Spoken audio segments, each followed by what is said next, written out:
തേവരുടെ മണ്ണിൽ തൃക്കൊടിയേറി. തിരുനക്കരയ്ക്ക് ഇനി 10 നാൾ നീളുന്ന പൂരക്കാലം. കോട്ടയം തിരുനക്കര മഹാദേവ ക്ഷേത്രത്തിലെ 10 ദിവസത്തെ പൈങ്കുനി ഉത്സവത്തിന് കൊടിയേറി. ഇന്നലെ വൈകിട്ട് 7 മണിക്ക് തന്ത്രി താഴമൺ മഠം കണ്ഠരര് മോഹനരുടെ മുഖ്യ കാർമ്മികത്വത്തിലാണ് കൊടിയേറ്റ് നടന്നത്.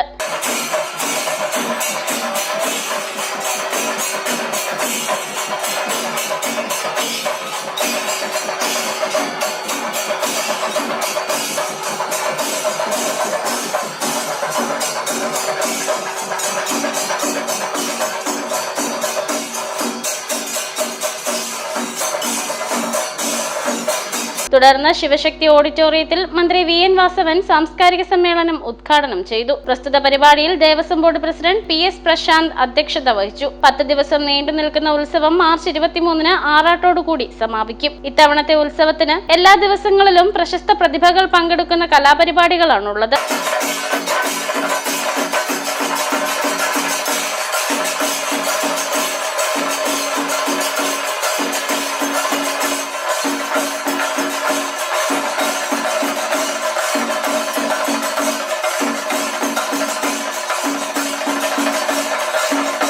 വൈകിട്ട് 4:30-നാണ് 22 കരിവീരന്മാർ അണിനിരക്കുന്ന മേളപ്രധാനമായ തിരുനക്കര പൂരം. 21-ന് വൈകിട്ട് 6 മണിക്ക് ദേശവിളക്ക്. രാത്രി 11-ന് വലിയ വിളക്ക് എഴുന്നള്ളിപ്പും നടക്കും. 22-ന് പള്ളിവേട്ട. 23-ന് വൈകിട്ട് 6-ന് കാരാപ്പുഴ അമ്പലക്കടവ് ദേവീക്ഷേത്ര കുളത്തിലാണ് ആറാട്ട്. തുടർന്ന് രാത്രി എതിരേൽപ്പ്. മേഘദൂത് ന്യൂസ്, കോട്ടയം.